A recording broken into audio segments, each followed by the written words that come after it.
This is The Gorge. It is a podcast where my friend Sarah and I gorge ourselves on overanalyzing a topic. Sarah, what are we talking about this week? Hey, this week we're talking about, we're not doing video games, we're talking about Dragon Ball Super Broly, which is still, I think, technically in theaters, but there's a kind soul out there.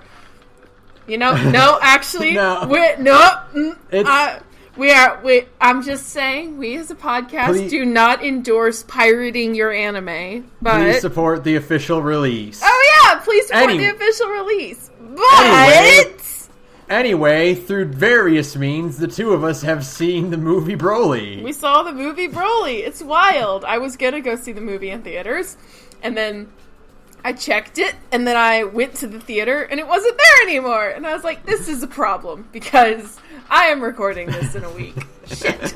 But it's fine. I found other methods, all perfectly legal, I assure you. And yeah, we've seen Dragon Ball Super Broly. We're back to talking about DBZ. People are like, don't call it DBZ, it's Dragon Ball Super. Fuck you, it'll always be DBZ. Yeah, everything is just DBZ. It's just like, DBZ, yeah. It's like how to your mom everything is Nintendo. Get off the Nintendo. Mom, it's an Xbox. Get off the Nintendo Xbox. That's exactly what it is. Yeah, it's just DBZ. I saw somebody on Tumblr who was like, it's called Super. And I'm like, that's Dragon Ball Z Super. It got Goku in it, got Vegeta in it. It's Super. It's Dragon Ball Z. It's Dragon Ball Z. Yeah. Right? So yeah, how about that Broly? How about them big numbers? Wow. I can't believe how big his number was. The numbers are so big. Oh my god. It's amazing. The numbers just kept getting bigger and bigger. I respect modern Dragon Ball movies in the fact they are really only about one thing. And this movie is incredible to the degree of fat that is just, like, trimmed. They're like, plot? Who gives a shit? Here's the most basic setup possible so that you can watch these three dudes kick the shit out of each other for, like, 40 minutes. Yeah, like, there's, like, it's like an hour and 40 minutes long, and then at the 50-minute mark, the fight starts, and then the fight doesn't end until minute 139. Yeah, it's actually a little insane how much of this movie is just fight scene. Because, like, you remember we watch all the other DBZ movies, and it's like, they're about 50 minutes long, you know? Yeah. And it's like, back in the day, that was the normal length for an anime movie, and that's about as long as you can stretch this kind of thing, you know? Yeah, like, I think back in the day, before anime movies became the thing they are now, I think, like, licensed anime movies were double features. Now, I'm not, like, I can't say that definitively. Like, I can't be like, this is exactly how they were. But I'm pretty sure they used to be double features, which was why they were so short. Yeah, and which totally makes sense, because, you know, these kinds of shonen movies, the plot generally is, hey, a guy who will never show up in anything ever pops up, and the heroes have to go, hey, we gotta stop you from doing your evil thing, and then they fight them, and then the main character does a very special attack that gets a lot of animation in it, and then the movie's over. That's it. That's how every single Dragon Ball Z movie we watched until, like, Battle of the Gods went. And Broly is no exception, except for one interesting thing. Which is? And that is that Broly is the main character of Broly. Yeah, that is the most important part of this. The interesting thing about this is that, you know, early on people were like, oh, Gohan's not going to be in it. Or, like, you know, we have no other hero characters besides Goku, Vegeta, Bulma, Beerus, and Whis. And literally like a 2-minute cameo from Piccolo. Yeah, and then like a quick phone call with Trunks and Goten. Yeah. Who I don't think Goten even says a line. He does but not. He's still there. Yeah. Wait 1 second. It's funny too, because when they like announced this movie, there's like a poster with like Bulma and Goten and Trunks. And it was like, oh, so I guess the kids are going to have a bit in it? Because I thought, like, you know, there's the second Broly, of the bad Broly movies. And it's, like, about the kids, you know? And so I thought, oh, okay, well, this one's going to maybe a little bit like that. No. No. No. No.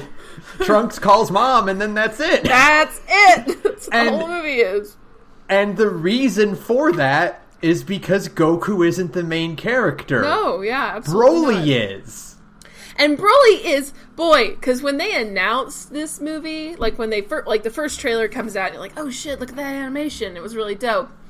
And then they were like, hey, it's Broly. I was just like, I'm out.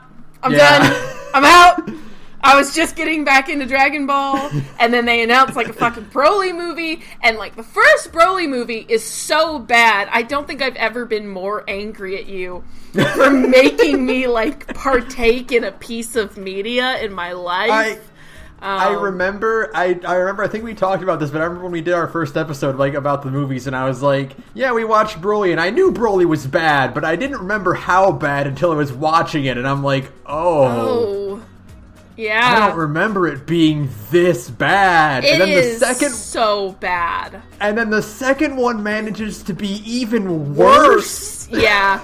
Yeah, no. Man, like I said, not to retread things that we've already said on the podcast, but the first Broly movie was, like, the closest I've ever come to turning something off in disgust. Because, like, I can power through a lot of things, but I really did almost shut the movie off because of how, like, it is such a bad movie. If you think Broly is a good movie, you're just objectively wrong. Like, if you think the first two Broly movies are good, you're actually, you did it. You found a wrong opinion. Congratulations. And you know there's some asshole besides the original director of Broly who is just like, so hard for Broly, it's really weird. Who's like, no, the first Broly movie is so much better than this super garbage. Oh my god, yeah, no, there is absolutely some sociopath on the internet saying that guy is out there. That guy keeps, like, dead animals in his basement. And doubles down every time someone is like, what the fuck is wrong with you? What the fuck are you talking about? Because, yeah, ultimately, the whole point of this conversation that I bring it up is because, like, I was fully prepared to, like, fucking hate this movie. Because I don't like Broly as a character. I don't like... I mean, literally the only cool thing about Broly in the original ones is that his power set, like, looks neat. Like, it looks really cool. And I was like, oh, this is going to be misery. Or it's going to rule because they're just going to kick the shit out of Broly. And they're... Neither of which happens. It's actually just a pretty good movie. What? Yeah. Sure. And it's great because, like, there's, like, so many, like, expectations, and we were joking about, like, everyone was joking about it. We're like, we're waiting for the line where it's going to be like, is Goku going to be like, wow, he's even stronger than Jiren? Or is he going to be like, well, he's not as strong as Jiren? And we're like, which one would be worse? God. The answer is both, because just by invoking Jiren, you make your movie more boring. And saying the name Jiren makes me bored. That's how boring that character is. They did it as best as they could in this movie, where Goku's like, boy, the Tournament of Power was really rough, and, like, there's like a 2-second shot of him. There's a single frame of Jiren, and they move on. And that's it. We're done. And even for the 2 frames that Jiren is in this movie, his design in this movie is better than it is in the actual show. Because they were, like, smart enough to make his eyes, like, bigger and more, like, weird and bulbous to make him look more like a gray. And it's like, wow, that's incredible. This movie instantly improved upon Jiren within 2 seconds of the actual show. That's magic. Okay. But yeah, no, this movie is, like, Broly is pretty compelling. I mean, for when he's actually talking. He spends a lot of the movie really pissed off. Well, yeah, I mean, it's still Broly. It's, you know... He's just a rage monster. I just love this, like, whole thing of, like, someone on Twitter pointed out where it's like, it's probably that, like, Toriyama finally got around to watching the movies and we're like, this is pretty cool. Yeah. No, Toriyama's never actually watched any of the TV no, movies. They were like, wait for the next movie where Garlic Jr. has to fight Tapion. Are you fucking kidding me? I would love it if Tapion came back canonically. Shut the fuck up! That'd be so cool! Are you kidding me? That would rule. Oh my god. No, the whole thing with this movie is that I spent the entire movie going, God damn it, if Super had just looked like this, I would actually watch Super. Yeah, this movie, sets the bar the way that, Spider-Verse set the bar for all Marvel movies, and you're like, oh, well, no matter what they do next, we'll be like, okay, so they did, a thing where, Dragon Ball Heroes, I think, is doing their, Broly event, you know? Yeah, like an OVA thing. Yeah, and, to promote it, they did a thing where Gogeta Blue and Broly fight, but it's, in the Heroes art style, and you're Which is, the old Super art style, yeah.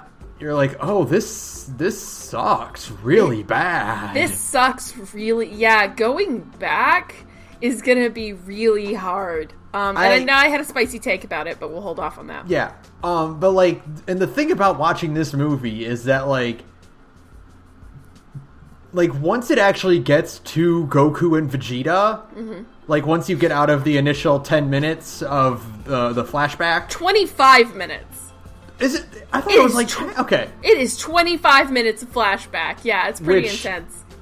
Which, for one thing, is, I'm iffy way or the other. I'll actually confess it was my favorite part of the movie. You like the flashback part? I love the flashback part. Are you fucking real? I would watch a whole series about that. I think, well, the problem I have with it is, the weird ambiguity about the Bardock situation. How's that? Because, okay, so they're clearly going with Minus, because Minus was actually written by Toriyama, so Minus is the official canon of what happens. Right. But they also show Bardock, doing his last stand against Frieza. I guess the last stand thing is so iconic that you can't take it out. I get that. It's such a, integral part of what makes Bardock cool. Mm-hmm. I will say, boy, no matter what any, doofus on, Twitter says, Bardock's outfit in this movie is an abomination. How dare you? So here's my take on it. Bardock's armor design in Bardock Father of Goku is better. Oh yeah. The no shoulder pads. Yeah. The green, it's so good. With the hip, but I like his color palette. I like the blue pants and the yellow chest It's bit. So generic. It just looks like... I know it's... that's literally the point. Yeah, because he's a soldier. But it's just so, the green stood out so well. But, Bardock has that color palette in Fighters as his Player 2 color palette, and that's the one I use because I think it looks so good. Ah, okay. Yeah, no, I just prefer... Maybe it's because part of it is, the whole iconic aspect of it. But I just think the green looks really good. I love the design of the outfit itself. I think the armor looks really cool. Taking away Bardock's headband is a crime that should be tried in The Hague. Oh, for sure. He needs the headband. The headband's cool. Oh, did you notice? Yes. It's a split second, but Bardock's gang is in the movie. No, I didn't even notice. Yeah, it's for a minute. Because I was when the flashback was happening, I was eagle-eyed about it. I'm they've got to be somewhere in here, right? Yeah, they're all. That's the other shame is that Bardock's little crew of buddies is they all have really cool designs, and seeing them cut is just oh man. Okay. Instead, we get that weird bald guy that's hanging out with him. Yeah, I wasn't sure who he was, but I'm why is this guy getting so much screen time? What's going on? But no, there's a lot of aspects I really like. Bardock just randomly getting Future Sight has always been really stupid. Yeah, I prefer that he's just smart now. He's just a smart. It does kind of. I get what people say about it being Goku, being Superman, and I totally get it. I'm oh yeah, this is way more generic in that way. Yes and no, because even episode of Bardock, even Goku's whole thing was always kind of Supermanish. Yeah. In that he's an alien, the last of his race, who got sent in a pod as a baby, and he crashed on Earth and was raised by a kindly old farmer. Right. Yeah. It's Superman no matter how you cut it. Yeah. And but the idea of changing it to Bardock and Gine save. Hey, by the way, Gine? Yeah. Yeah, Gine? Really? I didn't know that's how it was pronounced. Yeah. I've always said like Jean or Jine. It just depends on well, what I thought it was like Guinea because I thought it was like vinegar, like Guinea. No, it's supposed to be aubergine. That's French for eggplant. Oh. Yeah, so I've always said like Jean or Jine, something like that. I think everyone was caught off guard when they pronounced her name. Yeah, no, Guinea is the literal last way I expected that to be pronounced. Are you kidding me? It's I'd have to check the wiki, which could totally be wrong too, but I think it's from the word aubergine. But I don't know.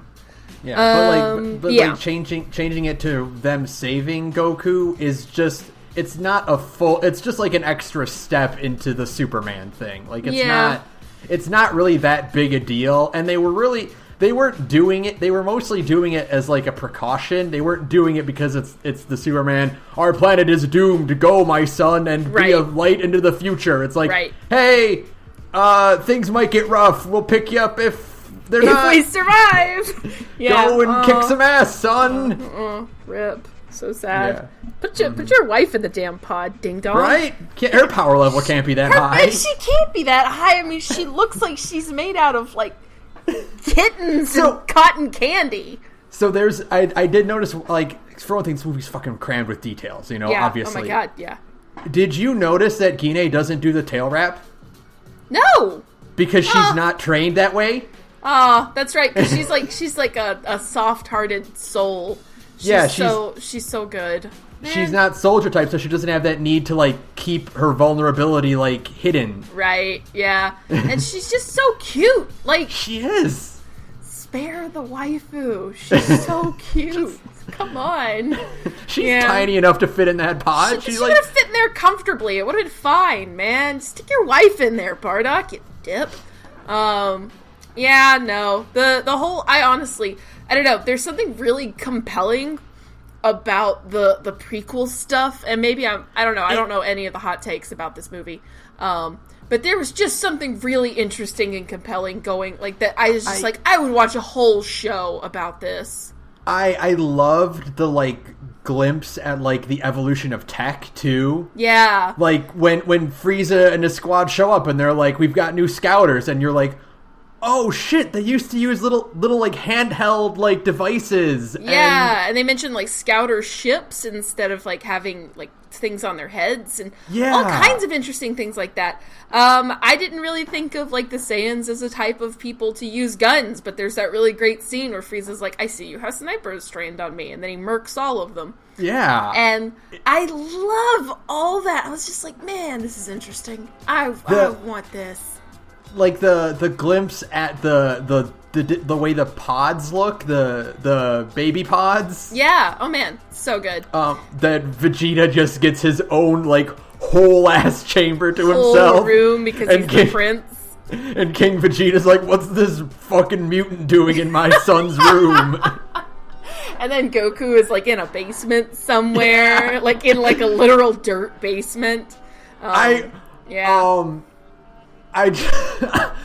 one thing that's weird for me is that Frieza's like what, 5 in that flashback? I don't know. I mean, I guess he looks like because it's Cold is like, "This is my new son Frieza," and it's like, even if they obviously Cold and King Vegeta weren't on friendly terms, but like you think he would know at some point that, hey, Cold had a son.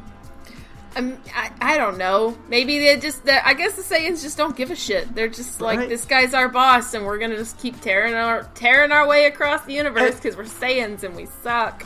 But the other interesting thing is that like apparently Zarbon and the Ginyu Force just didn't age in like 30 years. That was just fan service, my mans. That was one of those things that nobody actually thought about, and by the time they had animated it, it was too late. They're like, we can't cut this. It's gonna make people too happy. Like, they're like, oh yeah, Frieza's obviously a lot younger looking in this one. He's obviously a lot smaller and kind of more larval almost. Yeah, he's just I guess is he technically naked? It's weird. Is Frieza naked in that scene? Because, like, I mean, I don't actually know the line between when Frieza is wearing clothes and when he isn't. I mean, isn't he just fully naked when he's in his final form, no matter what? Like, he doesn't wear armor. It's weird. It's one of those things you should never think about too hard. Yeah. I just like the part where it's like, this is my son Frieza, and baby Frieza's like, I'm gonna say a slur now. And kill a bunch of dudes. It's like, oh, this is great. Yeah, no, I loved every second of the dang flashback. I don't know. It was just really interesting. It was really interesting to me. Probably the only person on Earth who did, but it's okay. I know. I loved it. I thought it was all really cool. I love that once again the movie reminds you that Tarble is canon and nothing can change it ever, no matter how hard you try. I love that Tarble matters so little to like the overall plot that it's just straight up said in canon by Vegeta, like, yeah, I've got a brother, but he doesn't matter. It's like, oh, okay. There's like no reason for Nappa to bring Tarble up, but he's like, hey, remember that Tarble does actually exist and is canon. Remember, you can't get away from the fact that Vegeta has a brother named Tarble, which is the worst thing I've ever heard in my life. I also kind of like the slight retcon that like Vegeta and Raditz were buddies when they were kids, like weird little murder goblins together. Yeah. Although it's just cruel to give baby Vegeta the Widow's Peak. He didn't have the Widow's. Oh yeah. He didn't have the Widow's Peak in like flashbacks from the anime. Like in the original DBZ anime, he did not. He actually had bangs. It's just cruel to give that baby that baby had that hairline his whole life. That's just cold. You know what? What happened to the other two Saiyans that were there with Nappa? Nappa ate them. Yeah, you're probably right. Nappa ate him. He lost his hair and he went insane. I don't know. Look, don't worry about it, man. It's fine. There's a lot of weird retcons going on in this movie, and I'm just kind of like, okay. I do like the back door they provided, like, in general, where it's like, hey, we've given you a full canon reason as to why more Saiyans could possibly pop up. Yeah, now they're just like, people just ignored the call. It's fine. Yeah. Everybody just said fuck it. And so now any Saiyan can pop up whenever they want. Yeah. So that's cool. Because, Bardock and his friend were like, yeah, all the Saiyans got called back. And then he's talking to Gina and he's like, yeah, Raditz probably just ignored it. So it's like, oh, you could just ignore it if you wanted to? Yeah, I guess so. It's not a very thorough plan, Frieza. I mean... Well, he was a toddler, so... I mean, because he was... No, I guess it's only been... How old is... Never mind. That's another one of those you'll lose your mind thinking about it things. It was like five years later after, I think, because of the Flash. After Broly landed on Vampa, it was like... The cut was like 5 years later, and then it's Bardock going home. It's kind of weird that this movie is about, like, this adorable man who's just, like, a screaming, raging monster... And you're like, oh, he's a baby. And then you remember he's like 50 years old. Or however old Goku and Vegeta are.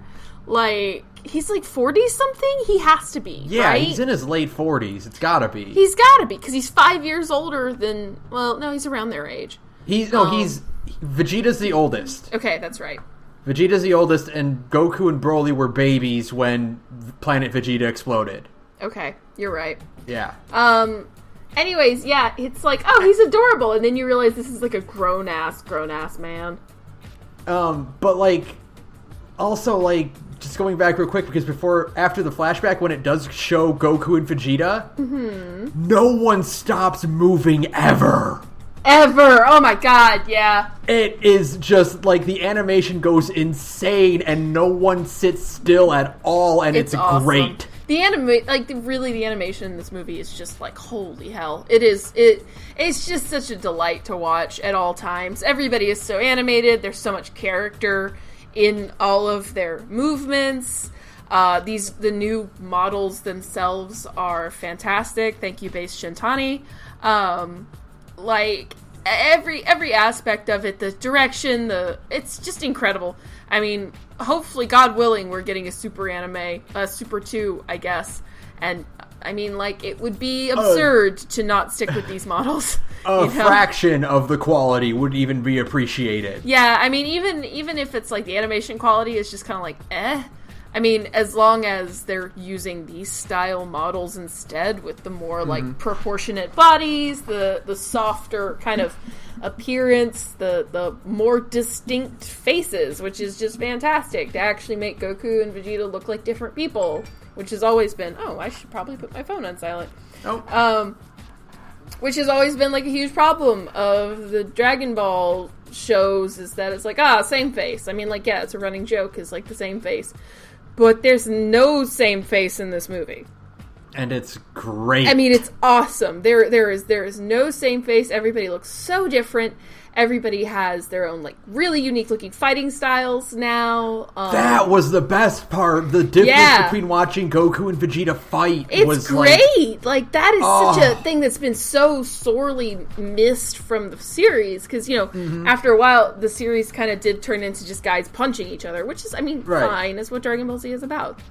But you sometimes have a hard time differentiating between how two people can fight, because obviously it's easier just for production budgets to just be like, make them kick each other. Yeah, they adapt a generic fighting pose, and then they just do the rapid punches and kicks. Yeah, and it's, I mean, like, I get it. It was 90s production style anime. 80s, 90s. And, like, I get it, but it's also really cool to just see that change in this movie, to actually have, like, really distinct fighting styles, and God, the auras in this movie look great, by the way. Oh my God, right? Oh my God. I was always a little iffy about CGI auras, but, like, man, they look really good in this. The transformation sequences in this movie look incredible. Oh, man! Yeah. I like when Goku was going from God to Blue. Yeah. And, like, he briefly goes into, like, Ultra Instinct for, like, a second. Oh my God. The first time Vegeta just goes Super Saiyan at all is, tremendous and looks so cool, because he's, like, in the middle of fighting Broly. Like, the aura starts to change, but he hasn't actually gone Super Saiyan yet. But he's starting to, like, glow, and for, like, a half second, when he changes, he's green. Yeah! How cool is that? It's amazing. It's so well done. Like, that transition just looks so... You just get such a good idea of, like, where everybody kind of is on a scale, which is how the colors should have kind of always worked, instead of just being like, they're in another color. You get a cool, like, sliding scale going on. Oh, man. The one thing I do miss is that I wish they would have kept the way the Super Anime does the blue transformation with the petal effect, like peeling like the off liquid of them. Peeling effect. That was cool. Frieza does it. Frieza does it, and that's really cool. Frieza does it when he shifts from gold back to regular. It was like, that's neat. That's neat. But I love the whole thing, again, going back to, like, the evolving technology, but like I love the whole concept of suddenly having this character who's on par with everyone else. You know, like, Broly's obviously as strong as Goku and Vegeta, but having Paragus there to be like, what the fuck is a Super Saiyan? Yeah, it gives you a good idea. I know it's one of those, like, shonen lines, but that moment when Vegeta's like, oh shit, he's learning as he goes. It's like, oh, Broly's just like a fucking combat savant. Okay. Yeah. And, like, the progression of that through the movie is sold pretty well. You just get the idea that this is just kind of... Broly's just really good at this naturally. He was just kind of born to do this. Like, you know, Frieza obviously can detect how strong Broly is, and, like, Paragus obviously vouches for his strength, but still being just, like, that line is so great, because it's like, oh, Broly's just in his base form, and Broly doesn't know what a Super Saiyan is. This is just how he is. This is just what he's like all of the time. Okay. Yeah. It's pretty intense. I just love Paragus being like, wait, you mean like the legendary Super Saiyan? Because you know, it's easy to forget that, oh yeah, that used to be a big deal, but now Goten and Trunks just do it for funsies. No, Paragus has been out of the loop for a hot minute. And even, like, you know, Guinea, God, horrible way to pronounce that name.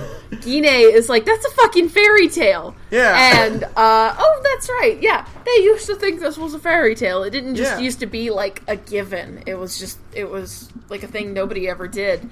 And, just Broly's progression is great. The fact, I didn't even notice it until I was, like, toward the end of the movie. I was like, oh, he got bigger. Yeah, he bulked up. They did it so, like, gradually until you're realizing from when he's back on Vampa, you're like, oh, he's tiny again.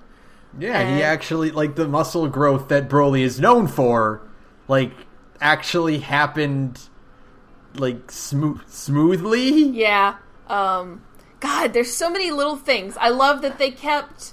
one of the coolest things, because, like, the first movie is a horrible, horrible movie.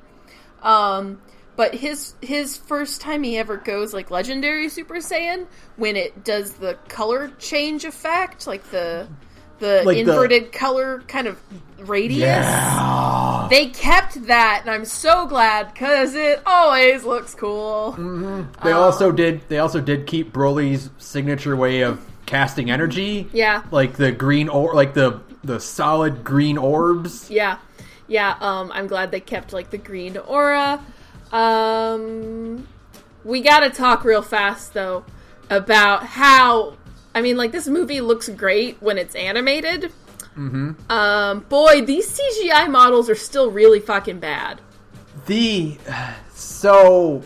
I didn't mind them as much as I did in Battle of Gods. Right. In Battle of Gods, they were awful. They're really bad in Battle of Gods, yeah. This one, they were kind of okay. Like, they were better quality, except for the part where Goku and Vegeta did their final... did he do Big Bang Attack or Final Flash? Like, Final Flash and Kamehameha? Yeah. And they're doing their you know, attack yells, but, like, their faces are just completely blank.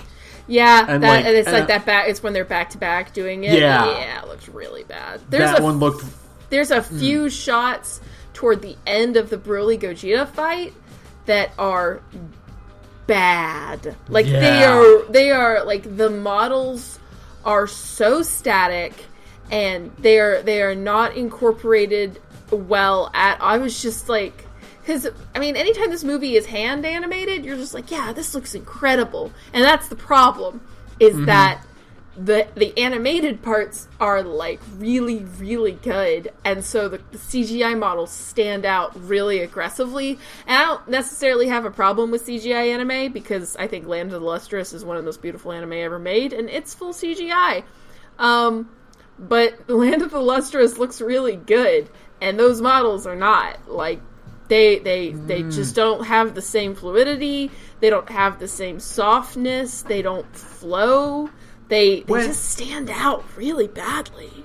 When you go from that signature shot of Goku stretching and, like, loosening up to the CG models, you're just like, why? Yeah, it's almost like if they had stuck with the Yamamuro models, they wouldn't have stood out as bad, because...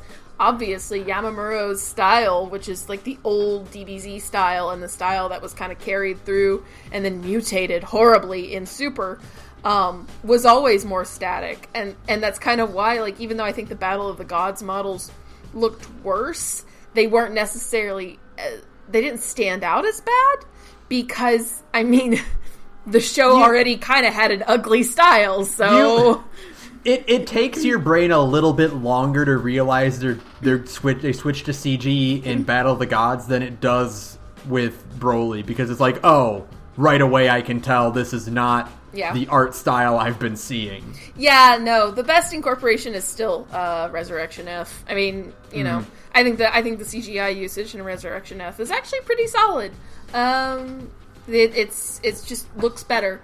Because, boy, and I mean, it's a huge, you know, it sucks, because when the movie is, like, actually just letting itself be animated, it looks incredible. It's like, he couldn't have, like, I don't know, pushed the release date back a little bit more to incorporate some of, like, the hypest moments in the movie are in these CGI models that maybe it's just because, like, I have an eye.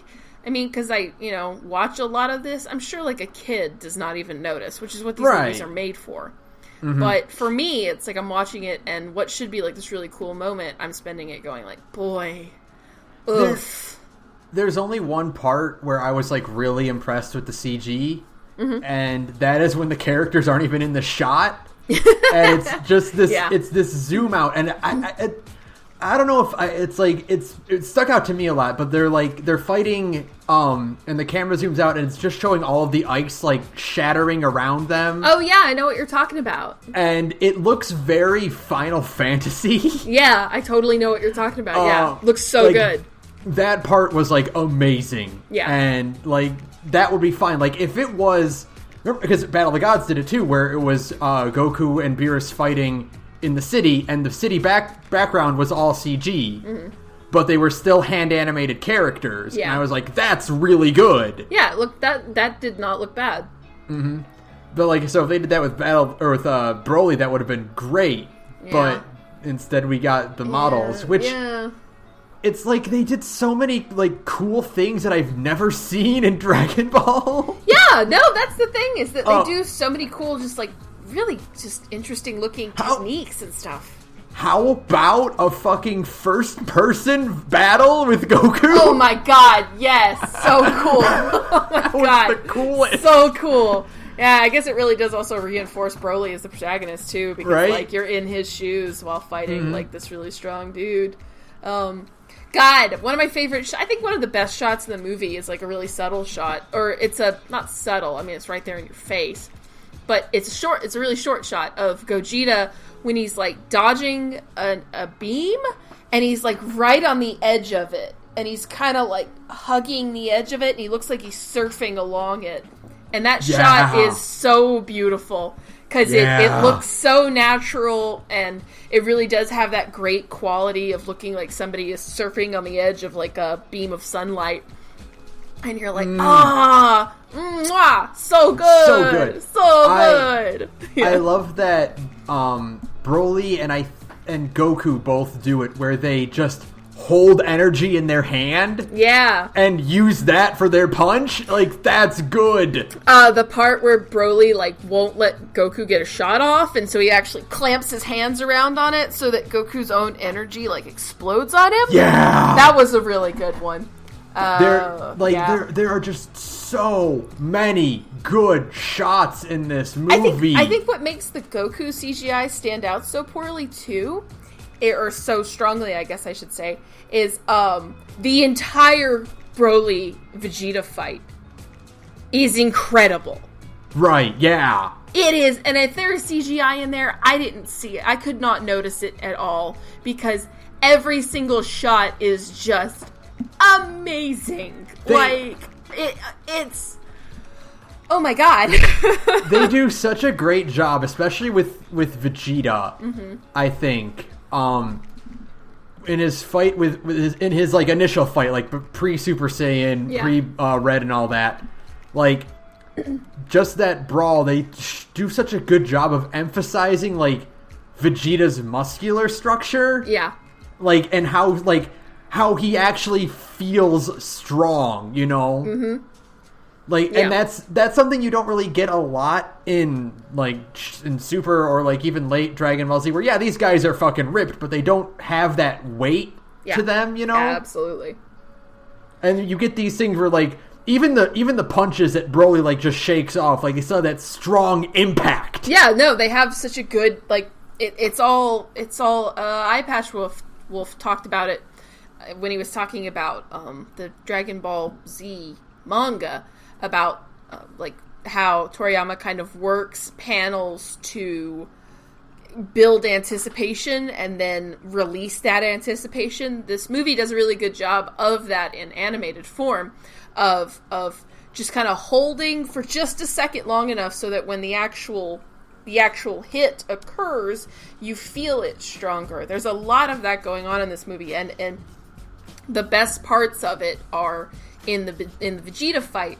One of my favorite shots in that fight is one that was in the trailers, where it's Broly like throwing Vegeta into the ice and then he punches down on him. It's in like all the trailers and it looks incredible. Mm-hmm. And it has because there is like a small little brief moment where it's just Vegeta recoiling off the ice and then Broly comes in and hits, and it has such a good like impact and weight because there is that anticipation. It's like basic animation stuff. And God, that whole fight just looks amazing. It's this great thing where, like, both Broly and Vegeta are, like, coiled springs, you know? Oh my god, and they're just so rearing and ready to go. Every punch has that just immediate, like, recoil back. Mm-hmm. And then you're just waiting for the next one to go off, and you can feel it, like, they are just waiting for the chance to slip out. God, it's so good. It's so good. It's so fucking good. It's so fucking good. I probably will watch this movie like 3 more times just to soak in all the fight scenes. Mm-hmm.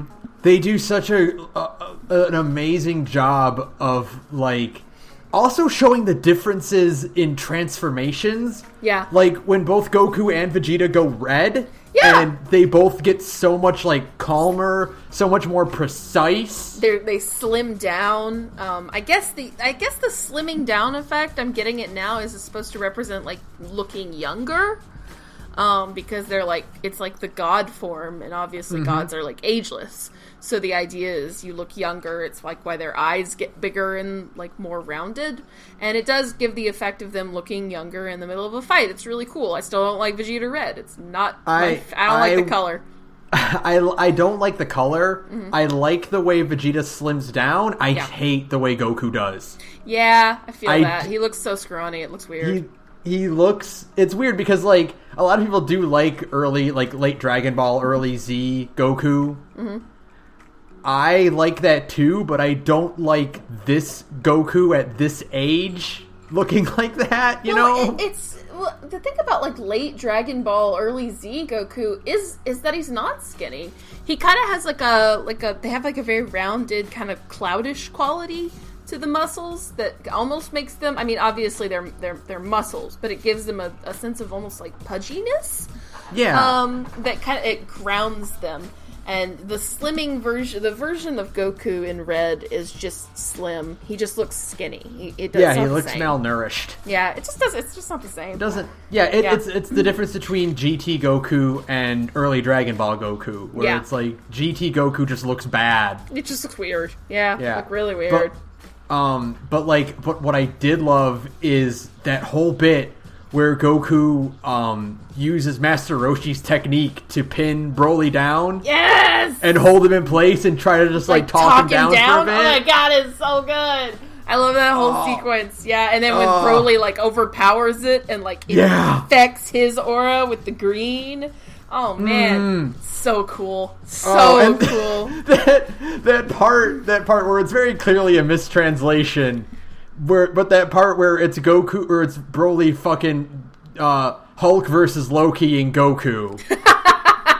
Yeah. And it cuts to Paragus and Paragus is like, oh no, Broly's gonna die! And it's like, really?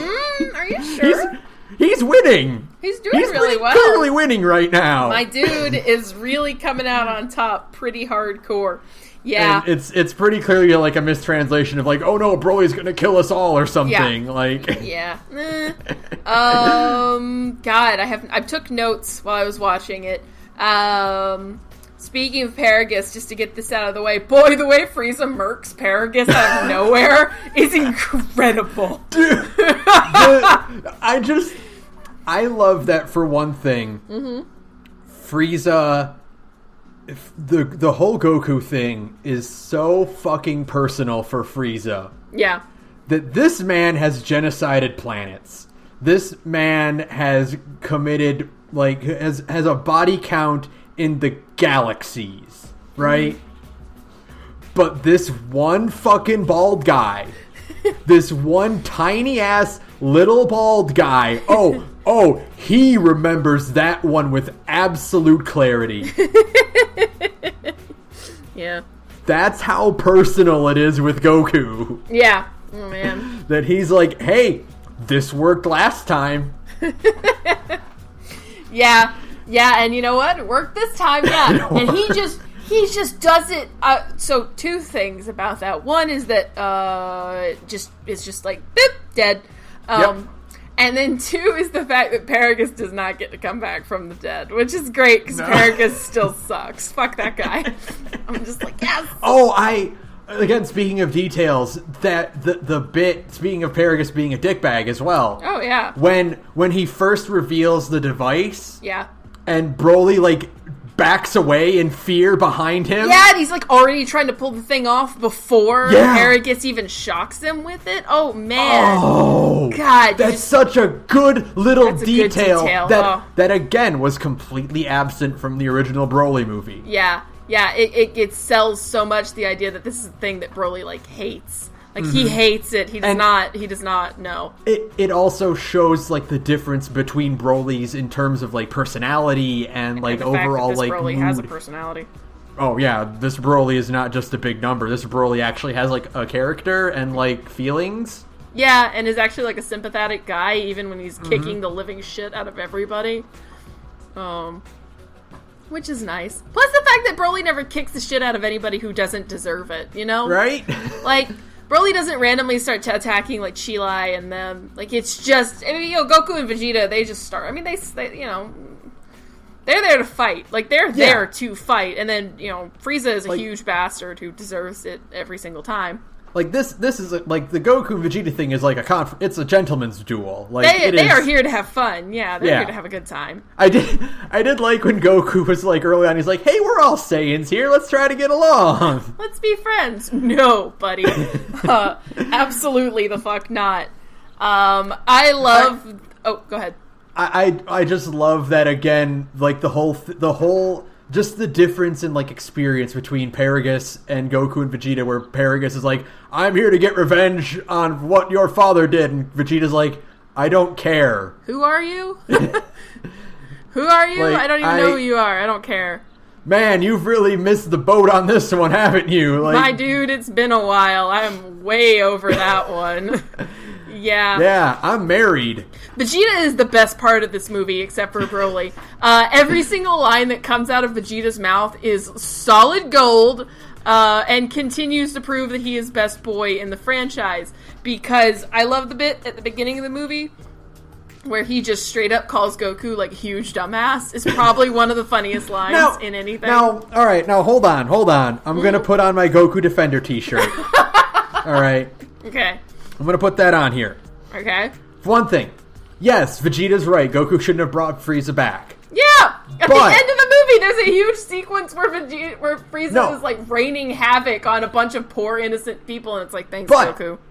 But Goku brought Frieza back with the agreement that Frieza would go back after the Tournament of Power. Mm-hmm. His plan was he was just going to bring him back because they needed the muscle. Right. It's Whis who revived Frieza. Alright, that's fair. It was and now, to be fair to Vegeta, he's not gonna turn to Whis and blame Whis for this, because Whis will kill him. Whis would light his ass up like a Roman candle. Yeah, no, it's not the same. No, but... now, so it's different. Yeah, Goku was kind of like a dick for bringing back everyone's most hated enemy, but it was desperate times, and the plan was he was gonna go back afterwards and be in hell. Yeah. It's Whis who's like, you're alive now. And they're like, all right, well, I guess we're going to deal with that later. Thanks, Whis. And then there's that shot at the end of this movie where, like Frieza is literally terrorizing a bunch of innocent people. And it's like, are we going to deal with that? I feel like that's important. We should probably do something about that. Oh, no. Yeah. I did love the Bulma and Frieza parallel. That was one of the best fucking gags ever. That's probably the best gag in the whole movie. I absolutely lost my mind at that whole sequence. Especially, I mean, Bulma did not get to be in this movie much, but every time she's on screen, she is a queen who I love to death. Bulma rules. She continues to rule and will always rule. I love the running gag of Bulma blatantly claiming to be younger than she is to people who have known her since she was 16. Yeah. Like Krillin can count. Yeah, maybe Goku can't, but Krillin absolutely fuck can. Krillin knows how old you are, Bulma. You can't hide it, man. You've been friends for like 25 years. He knows how old you are. Sorry, Bulma. You can't get away from it. Although I do just love the vanity. I respect it. You know? I do too, absolutely. I respect Frieza's character development. You know what? Not dying sucked, actually. Yeah, that was really bad. That was so good. That whole just like, oh god, you're right. If I live forever, I could be in torment forever. Never mind. And then, I love that, like, Bulma's Street is like, it's a big joke. Goku crashes and laughs, and it's all funny. But then, when Frieza's, like, henchman, like, comes to terms with Frieza's wish, and it's just these very slow, dramatic zoom-ins on their eyes. And he's like, yes, I understand. It's like he's been, like, shown the universe. It was amazing. Yeah. God, Frieza is so good in this whole movie. I mean, even though he's, like, a huge prick, he's just so funny the whole movie. Frieza is the victim of the best gag in the movie. Wait, which one is that? That is the part where Goku and Vegeta need to make a tactical retreat, and they fly past Frieza, and Goku goes, "Have fun, Frieza!" And then it is at bare minimum an hour straight of Frieza getting pummeled. Because, and here's the thing, it might even be longer. Right. Because technically, when you defuse after a fusion, you need to wait like 3 hours before you can try again. So yeah, oh god, Frieza just spent so long just getting his shit pushed in. Goku and Vegeta failing at the fusion twice and then just cutting back to Golden Frieza just getting pummeled. God, it's amazing. It's my favorite kind. It's basically slapstick at that point, and I love it. God, Frieza being a character who exists to get owned now is the best possible way you could have done the whole like Frieza is back from the dead thing. I love the shift from Frieza being, typical shonen, one and done. They have their big story arc, and then they stop appearing, Right. As is tradition for these kinds of shonen things. You fight the boss, you move on to the next saga. I love the transition of Frieza from being a one and done to the Green Goblin. He is the Green Goblin. He's just going to keep showing up and causing havoc every so often. If they need a plot to bring a new villain in, they can have Frieza find him and throw him at Goku. That's it. Now bring back Cell. Do it, you cowards! Bring back the best villain. It's so great. I love it. I think it's great for his character.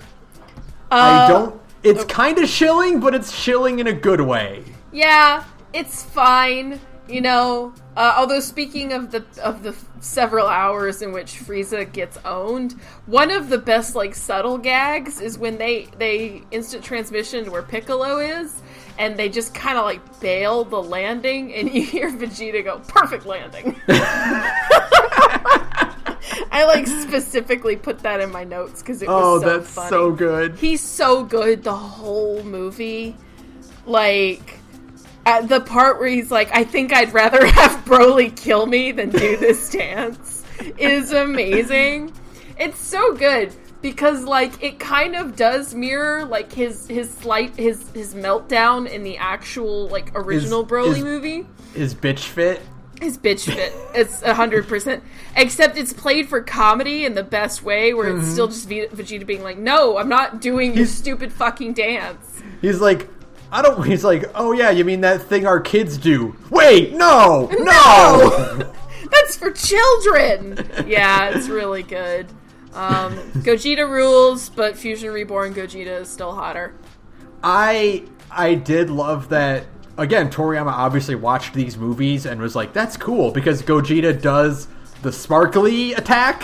But it doesn't, boy, don't get me started, because I said it in chat when we were, like, getting ready to do this. I still think Fusion Reborn looks better. As a movie. I'll give you that. I like the Shintani design a lot more. I really like the blue in this one. The blue I hate Vegito blue. I despise Vegito blue. I think it looks terrible. Well, Vegito blue is a horrible... Vegito in general is just a hideous design. But Gogeta blue looks great. It looks good, but... So, like I said, that was my spiciest take about this movie, is I still just think Fusion Reborn looks better. He does look a lot... he does look... No, I mean the whole movie. No, I mean the whole movie. I think Fusion Reborn, the whole movie, looks better than Super Broly looks really, really damn good. But the quality of color in old cell animation really still cannot be topped. Gogeta's sparkly attack looks 1,000 times better in Fusion Reborn. It looks like something straight out of Sailor Moon in the best way. The color itself is so rich and deep. The contrasts look amazing. I mean, yeah, everything about Fusion Reborn is like one of the best looking movies I've ever seen. Like animated movies. Yeah. I will give that as a respectable opinion. Absolutely. I can totally see why you think that. Right. I think Broly is the best looking Dragon Ball Z media ever. Right. Because for one thing, the Shintani designs are fucking stellar. No, the Shintani designs look great. And I like the color palette in Broly more, actually. I like Vegeta's armor color. Yeah. A lot. There's a lot that's really good. I can totally see why you would think Fusion Reborn looks better, though. Yeah, I just think, I think Broly is, like, the third best looking movie, because Wrath of the Dragon also exists and is incredible. Neither of those movies, I think, are as, like, good movies. Like, in terms of overall quality, I think Broly is the best Dragon Ball anything since, like, the Cell arc by leaps and bounds. But, like, if we're just talking raw style, just Fusion Reborn and Wrath of the Dragon, and maybe it's partly nostalgia goggles. Somebody probably will tell me it's nostalgia goggles. That's fine. You're entitled to your wrong opinion. But the old look of cell animation is so beautiful. Those hand-painted backgrounds just look incredible. I love the color quality. I even think, like, the models in those movies just look really good because they're so angular and clean. They're not like... They do look really good. Yeah, they're so good. They just have a good sense of strength behind them. I just think those movies look so good. And I was watching Broly and I'm like, this is really... I mean, it's great. It is genuinely great. But it still doesn't quite look the way those did. So, yeah. That's totally fair. Totally fair. Yeah, that was, like... I really enjoyed all of Broly. But... And I mean, yeah, like I said, Broly as a whole, Super Broly as a whole, is a stronger package because, like, Wrath of the Dragon needed to be as long as this movie to actually be, like, a good movie. Like, Wrath of the Dragon desperately needed to be 140 minutes. Yeah, it needed, like, a whole extra half hour to kind of... Like, breathe. Like, expand, yeah. Yeah. And, like, actually have people, like, do things and be characters instead of just gotta show up. Yeah. And then Fusion Reborn has that whole problem where it keeps cutting back to anime Hitler, and I'm like, why? Yeah. Why? And so, like, yeah, Broly overall is just, like, a better movie, but in terms of visuals, nothing can beat those old movies for me. But, I still love this movie. It's so fucking good. It's so good. I love the new characters. Sheila is the best. Is best Sheila girl. and Lemo are great. Sheila is, like, aggressively best girl. Really quickly, too. She's so good. Oh, my God. She's great. she's really like fun, and hey, there's that whole thing of like same faces that just vanishes in this movie. Like, right? Her and Bulma look so different, and I love it. It's so refreshing. Like, finally, like, yeah. I don't know. I also think just like the novelty of like introducing like a handful of new characters that are pretty clearly going to keep appearing in things now. You know?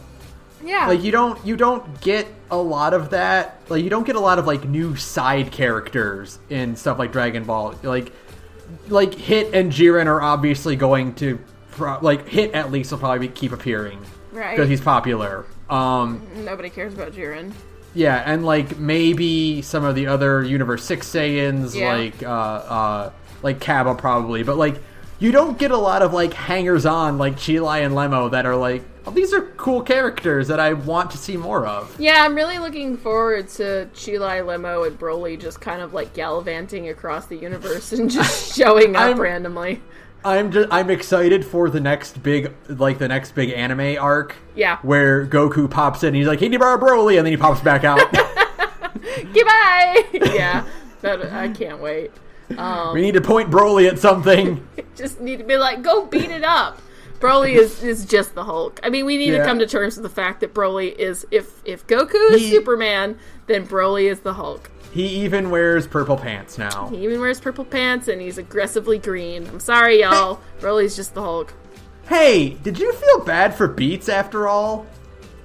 Yeah, a little bit. He was like a nicer guy than I expected, and I was like, oh, damn. Yeah, I guess it's good foreshadowing, because Para gets murked that hard, too. Yeah.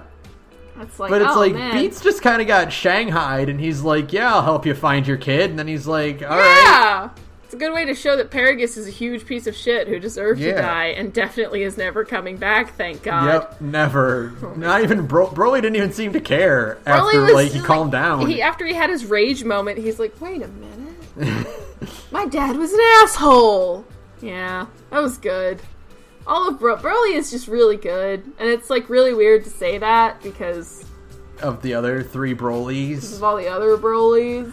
I also love that everyone is getting on board with movie Broly now, with canon Broly. Yes. Because he's gonna be in Xenoverse too. Thank God. And he's gonna be in Fighters. He's gonna be in Fighters, which means nobody ever has to use the bad Broly ever again. Yay! Free! I just think that, okay, obviously, yeah, Broly's in Xenoverse. He's probably been in there for a while. But, he just got into Fighters. It wasn't that long ago. Right. And they're already no, here's better Broly. Here's the good Broly with the better design and the more likable personality. He's got cool scars.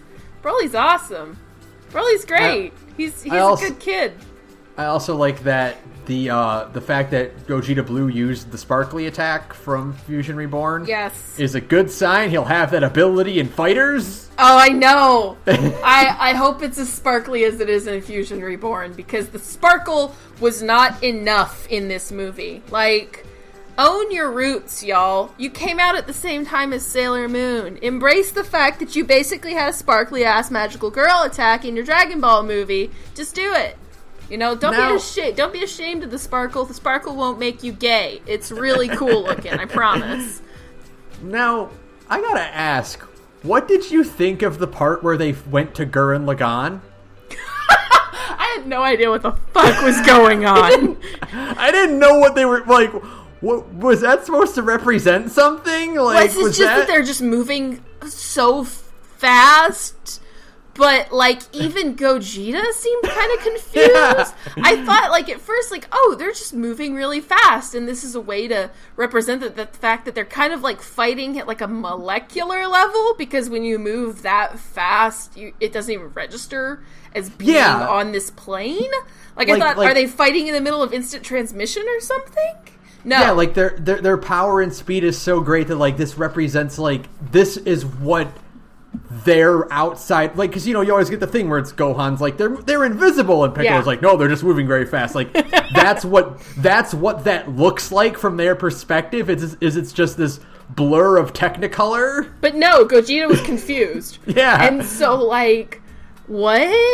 What's happening? What's going on? They transcended. They went beyond, and they went to the spiral realm. They went to Gurren Lagann. They probably were like 5 minutes away from like exploding through a wall and ending up in the fight scene where Simone is just like beating the shit out of the anti-spiral. Yeah. And they just look up and be like, "Sorry, are we interrupting something?" You know what I mean? You carry on. We'll get out of your way. Sorry, excuse us. Wrong franchise. Yeah. I'm glad you didn't know. I'm glad you didn't know what the fuck was going on either. Because I wasn't gonna bring it up. I was just gonna be like, I'm gonna sound like a dumbass if I bring that up because it's really obvious to everyone else. No. Oh well, that's obviously Gogeta's special technique. Where it's exactly. That didn't mean anything. No, what happened? It's just nobody knows what it is. That's cool. Good to know. Good. Okay. Yeah. I also like the fact that apparently lava means nothing to these guys at this level. Yeah, I like the part where Goku screams underwater, except he's screaming under lava. Yeah. It's like, that should be in your mouth now, my man. You should be swallowing that. And, that's probably not good for your mouth, your esophagus. It's fine. Don't worry about it. These guys are on another level. Yeah. It's all good. Saiyans cause global warming. That was in my notes. That was in your notes. That was in my notes because they're up there fighting and like melting the ice caps, and I'm like, is this where global warming comes from? They have a dragon to fix it. I guess that makes sense. Just seems like interesting. Yeah, man, I really love this movie. Even with my being like, it doesn't look as good as Fusion Reborn, I still just really enjoyed this movie a lot. There is something crazy. Okay, there's one more thing I want to talk about. There's like a meta thing I want to talk about, but in this movie, okay, the fucking craziest thing of all was probably the last line of the movie. Oh yeah, call me Kakarot. Like, really? What?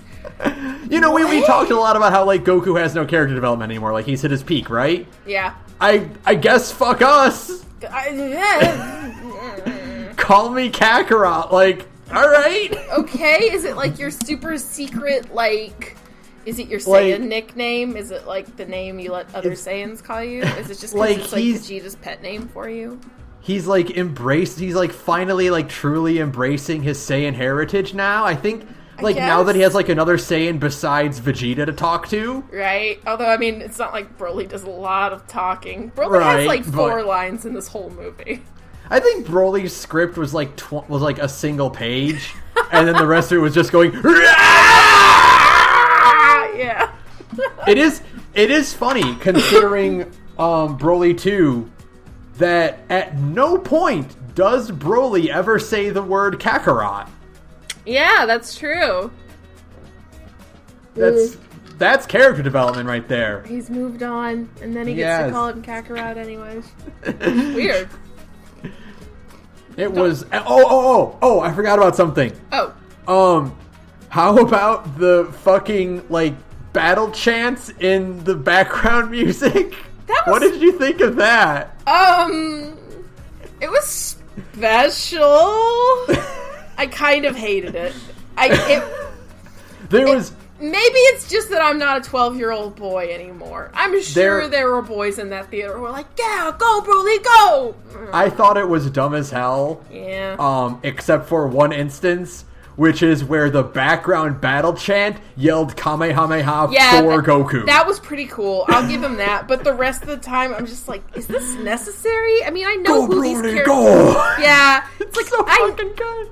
I know who these characters are. You don't need to keep saying their name. Like, I don't know if it was, like, supposed to be, like, a wrestling thing, like the announcer, like, like a boxing thing, like, go, Cheetah, go! Yeah, it was really what? weird and bad and not good. No, it's big thumbs down for me on the strange chanting in your Dragon Ball movie. It's just like, I guess all Dragon Ball movies are just kind of like cursed to have something kind of existentially weird about them. Something like, wait, why did you put that in there? What? Yeah, I think every single movie, like Dragon Ball movie we've ever watched, I have at least at one point gone like, wait, what? Huh? Like, what is that supposed to mean? What is that? Who was the guy that really pushed for that idea? Yeah, like that bit in, not Tree of Might, the other one, Dead Zone, where Gohan is just like tripping balls for the whole movie. Yeah. It's stuff like that. There's one in every single Dragon Ball movie where you just go like, huh? Why okay. did that happen? Sure. I think the only one that doesn't have that is BoJack, but then Gohan kicks that guy in half and you just kind of like, what? Anyways. This movie still disrespected my boy. Yeah. That's the other reason this movie sucks. It's not as good as all the other ones. It's because they slept on my boy Gohan. How dare you? Gohan doesn't get to show up or do anything Doesn't even get to show up. Fucking Goten gets to show up longer. I think Kyle Haybear was the voice of, like, some of the Saiyans. Yeah, I could tell. What did you think of the weird Russian scientist Saiyans? That one is so hot. I don't think they're supposed to be Saiyans, because I don't think they had tails. I don't know, but the lady Russian, there's just, like, this one rando background Russian scientist in, like, this movie, and it's, like, a lady, and I'm just like, hey, girl, hey. Yeah, all right. How you doing? I'm into it. How you doing? What up? Yeah. I did love that, like, again, going back to, like, the technology evolution thing, where, hey, scouters don't explode anymore. Yeah, they just kind of go like, oh, cannot compute. That's good. They just turn off. Yeah, it turns out you just short them out if you're still too strong. It's really good. Man. Yeah. But no, the weird meta thing I noticed, and this is like a weird personal experience thing, where I went to go see this in theaters, right? Yeah. And, like, there were a lot of kids in the theater, and I kind of had that revelation. It's like, oh yeah, this is for kids. It's weird to me, because it's like, there's a lot of kids going to see this, but it's like, have they like watched Kai? Well, that's the interesting thing is because I remember watching it and like the part where Vegeta goes God. Yeah. There's a kid like in the seats next to us, and I heard him like elbow his dad and be like, oh, "He went God! He went Super Saiyan God!" And I'm like, it kind of like, okay, oh yeah, DBZ, like the kids know what the Dragon Ball is, they know who Goku is, like whatever, but like, oh, you've actually like watched Super probably, and it got me thinking like. You know, you and I, we had Toonami. It was on every day after school. Yeah. 5 days a week. We had we didn't have to search for it. Like, right. It was right there for us. Yeah. And it's like, I don't think Dragon Ball Z or Super are on, like, syndicated television. I don't think... Aren't they on, like... Wasn't Kai on, like, Nickelodeon or something? I mean, I don't know. Like, I think they're all on demand now.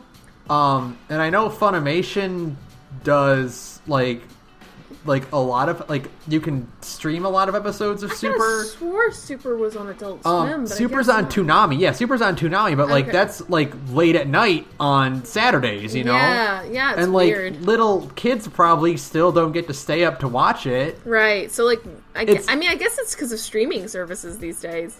Yeah, but I mean, like, it's kind of weird to just, like, I guess it's because, like, I was thinking about it, because, like, I guess it's kind of, like, to me, streaming is an evolution of, like, piracy. Yeah, like, that's true. And, like, for us, it's not the same thing for us as it is for kids. And it's, like, you know, when we were, not to say that, like, piracy or streaming is, like, some super difficult process to figure out. Right. But, like, when we were kids, like I said, we just watched it on TV every day. Like, right, when we came over, we didn't have to search for it, like, at all. You didn't have to get on a computer or anything. There was no, like, hunting around in a streaming service. It was just on TV. Yeah, you didn't have to press, like, the on-demand button and go down the list and see if an episode was added or what. But, like, we just watched it when it was on the television. Right. And it's like, I don't know, like, not to say kids are dumb and can't figure it out, because they can, but it's like, obviously. It's just this weird, like, difference in experience of watching Dragon Ball, you know? And it's weird because, like, one of my biggest issues with Funimation right now is that there isn't anywhere to actually, you can stream, obviously you can watch Kai and Super on Funimation's streaming service, but for one, Funimation is no longer on Verve because Funimation and Crunchyroll broke up again, like always.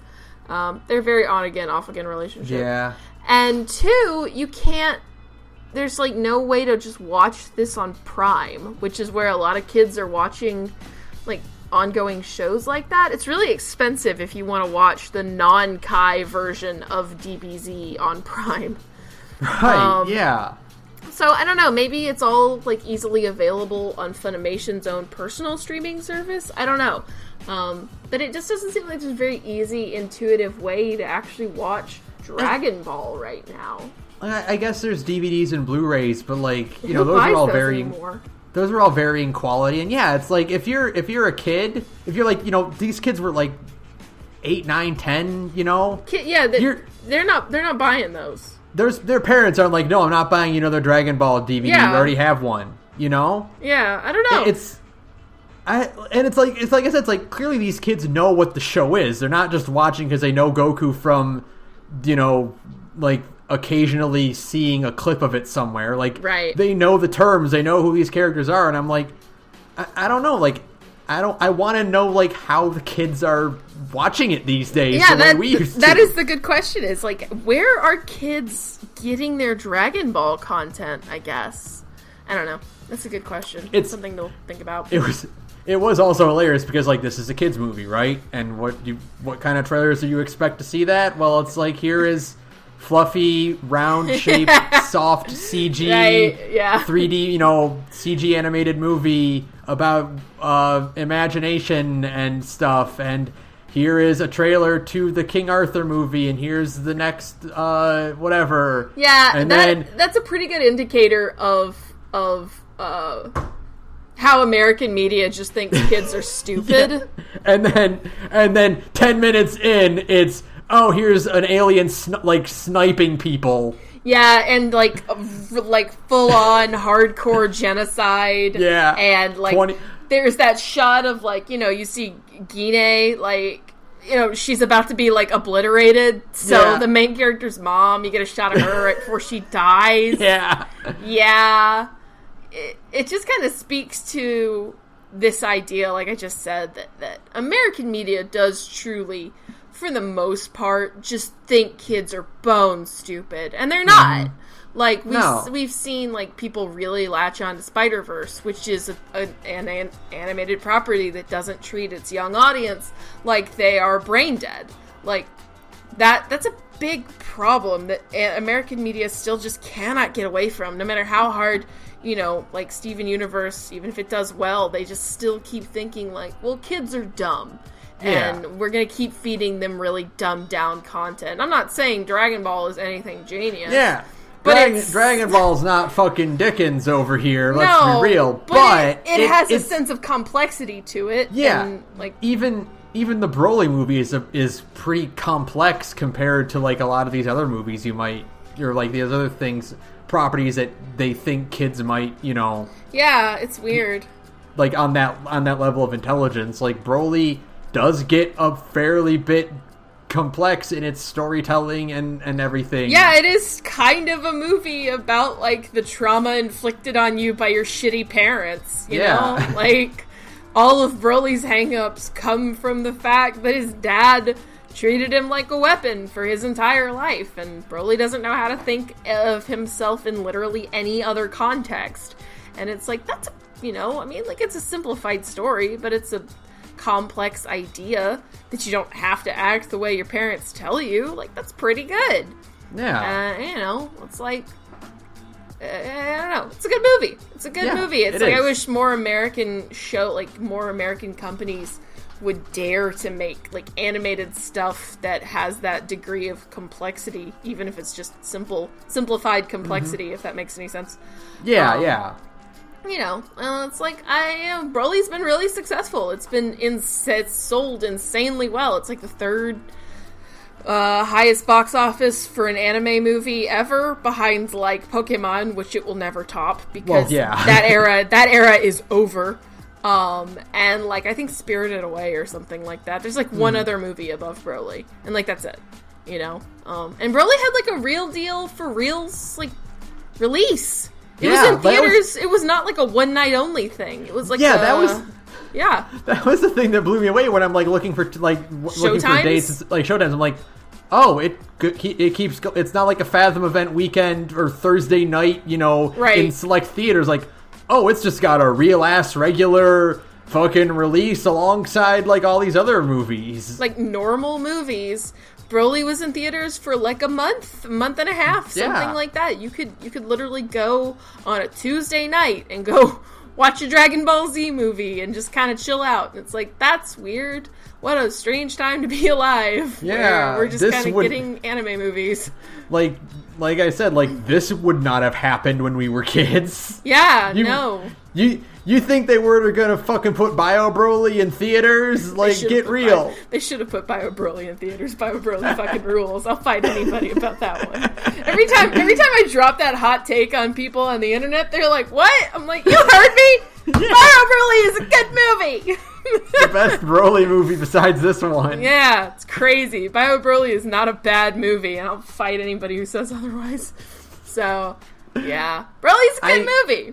It is. I think, like, the more I think about it, the weirder it is that, like, wow, they're really just going to make Broly a main character now, huh? Yeah, especially when you do think about Bio Broly, right? Like, yeah, boy, that is, like, for this this version of Broly to end up like that is, like, I mean, obviously that's not going to happen, because it's not going to, but you got to think, like, this Broly is tied to that Broly, and it's like, oh, this Broly is so good and pure and wholesome, even if he's got some rage issues.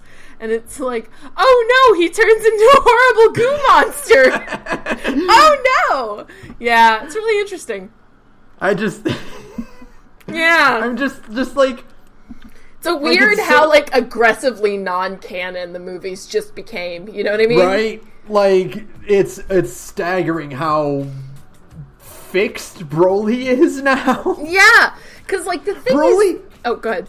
Broly went from being my second most reviled character in Dragon Ball history. Who's your first most reviled character? Jiren. Oh, that makes sense. Yeah. to being like... That's too... Hold on, we gotta stop for a second. That is way too strong of opinion to have about Jiren, my man. Jiren is too boring for you to think that strongly of him. Like, I gotta tell you that out of love. Like, no, it's because Jiren my apathy for Jiren is so strong that it's a black hole that sucks out everything. Alright, that's better.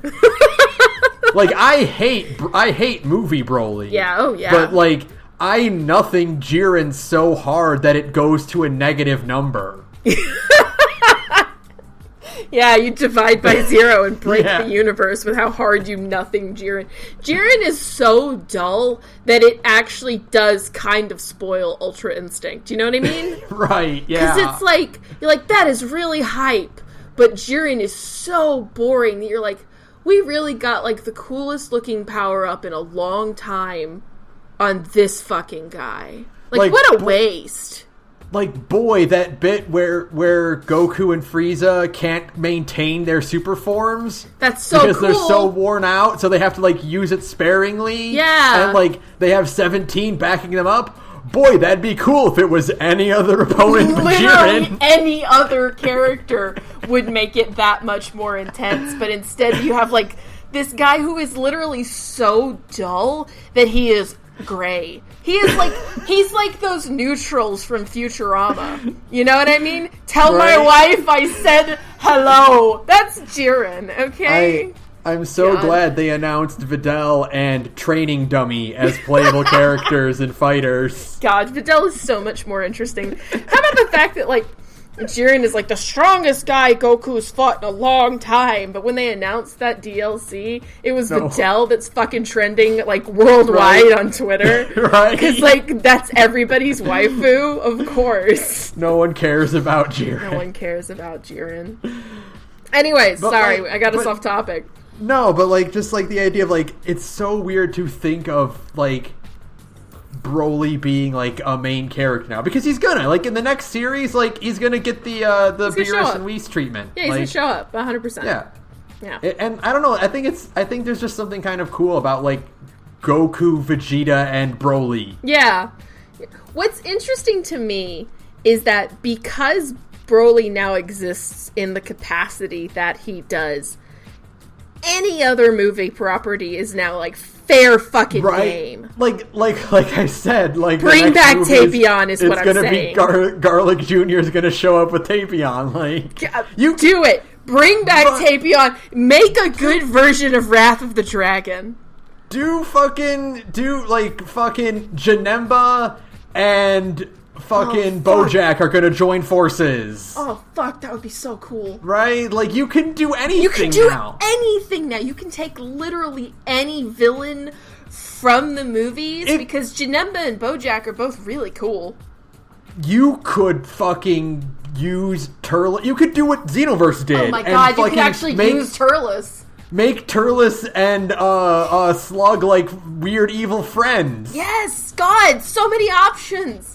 Do it. It would be bring so back cool. Just bring back Tapion. Tapion is too cool. Tapion is too cool to not be utilized in any way, okay? Like, Tapion is the coolest guy and needs to come back. That's it.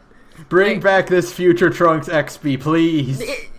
No, what you do is he's Link, okay? He's not future Trunks. He's Link. Bring back Dragon Ball Z's version of Link. Give him his own movie with some, like, actual plot. Right? And, you know, like, make it good. It's not hard. Wrath of the Dragon was, like, almost there. It was almost a good movie. It just needed to be longer. It just needed a little bit more breathing just needed some time.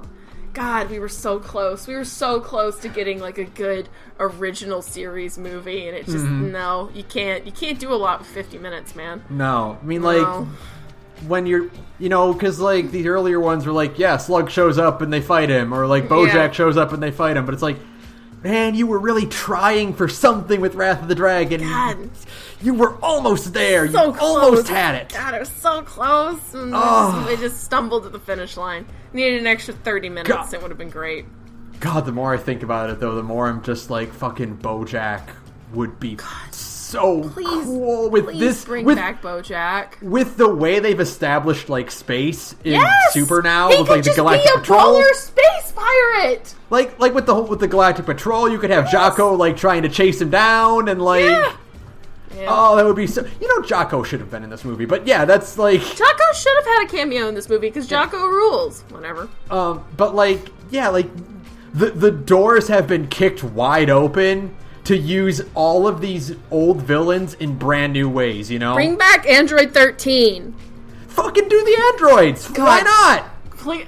Oh my god! All I want now is a movie about the androids. Like, so that 17 and 18 can, like, be in the series more. Because, like, right? Because everybody loves 17 during Tournament of Power.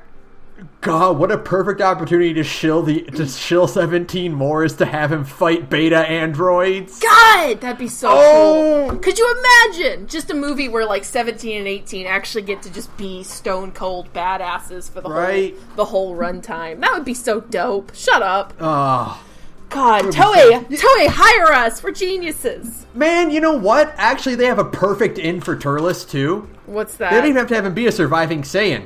They have Universe 6. They do! He could totally be like a Universe 6 Saiyan. That'd be so rad.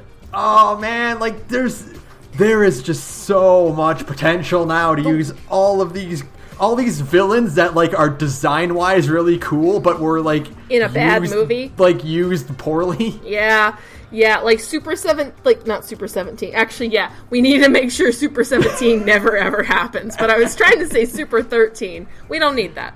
Yeah. We don't need that design bad. It real bad. But bring back Trucker Cap. He's a good guy. Well, not like a good guy, but he's like a cool villain. He punches Goku in his dick. Yeah. Do it! So, yeah. Dragon Ball, huh? Oh, man.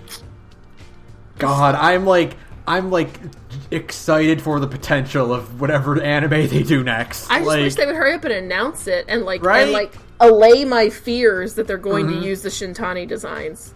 Like, just use, like, it can have the animation quality of Super, because I get it, animation is costly. Maybe not the animation quality of Super. Right. Maybe, like, late Super, but sure the hell not Goku Black Arc Super. Hey, that's the other thing. I want a Resurrection F version of the Goku Black Arc, so I can actually watch that arc. Yeah, just go give us the proper version of that movie. Yeah, because, boy, I tried to watch, because, like, I love Future Trunks. Who doesn't? I think everybody does.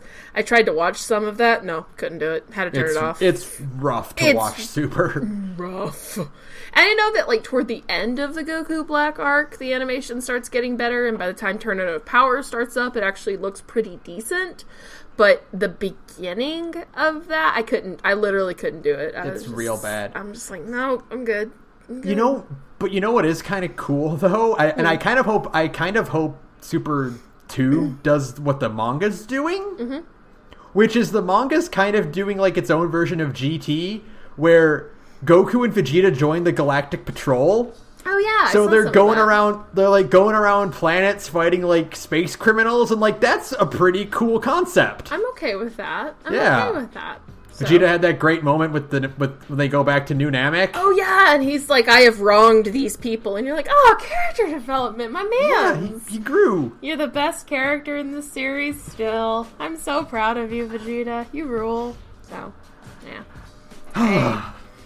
Broly's a good movie. It makes you really excited about Dragon Ball again. It makes you feel like you're approximately 11 and a half years old. So pretty nice.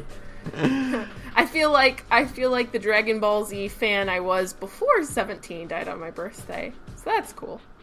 Thanks.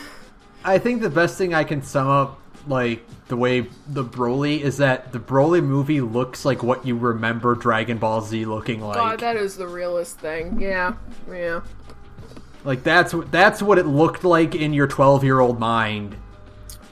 Yeah, that's a pretty solid endorsement, I think. Mm-hmm.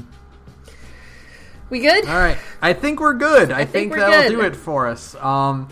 So thanks to Broke Free Fuse for background music. You can follow us on Twitter at The Gorge Podcast, and you can follow Sarah at radioinactivity. Oh, that's right. We're promoting my Twitter now. You can email us at thegorgepodcast@gmail.com, and if you want to listen to other big dramatic fights, you can listen to Sarah's other podcast. Hey, I'm in another podcast called Big Gay Nerds, where me and a bunch of cool queer friends get together and we play tabletop games. Right now we're playing Fate Core, and we're a bunch of knights having a tournament arc! A tournament! There you go! We're doing a tournament arc, yeah. And it's pretty fun. We just did like a really cool, intense joust, and I loved it. Even though, like, my character wasn't even in the joust, I was just like, yeah! Especially because, like, I love A Knight's Tale, and so I think jousting is way cooler than it actually is. Which is, like, a huge tangent. But whatever, hey, you should come check us out. We're at Big Gay Nerds on SoundCloud, and you can find the links to the rest of our social media from there. Thanks! Alright, that'll do it for us. Boy, we got an easy one this week, huh? Boy, yeah. Hey, the only problem with this Broly is that he's voiced by Vic Magnolia. And we don't have to worry about that problem anymore because fuck that guy. No, we do not. So here's the one thing I'll say. This is a good movie because it probably hurt him a lot to do Broly this movie. Oh, yeah, because he hates doing this role because he hates screaming. And it was like 40 minutes of screaming. Yeah, I mean, really, all he does is, like, say thank you once and then screams the rest of the movie. So, but, like, boy, that felt... Reading those articles, it's like, boy, that feels good to get him out of the picture, finally. Yeah, I'm glad he's gone for good. You know, Ed and Junpei don't deserve to be voiced by him. Did you see the Polygon article title, though? No. Where it's like... Vic Mignogna has been fired from anime. He has been removed permanently from anime forever. I love it. It's good. It's like Beerus just showed up and was like, nope, bye. Yeah. I love it. He's been erased from existence of all of anime. It's good. So, yeah, fuck that guy. Man, what a dick. What a pervert. What a creep. Man, been hearing about those stories for like 10 years now. Oh, for 10 years now. Yeah, all these people who are like, we don't know. No, this is like common knowledge. Shut up. And seeing like other Funimation voice actors be like, yeah, he did that. Yeah, no. Mm-mm. He's scum, so fuck that guy. Yeah. All right. Good night, everyone. That's it. Good night, we're good. everyone. We're good. Good night, guys. Good night.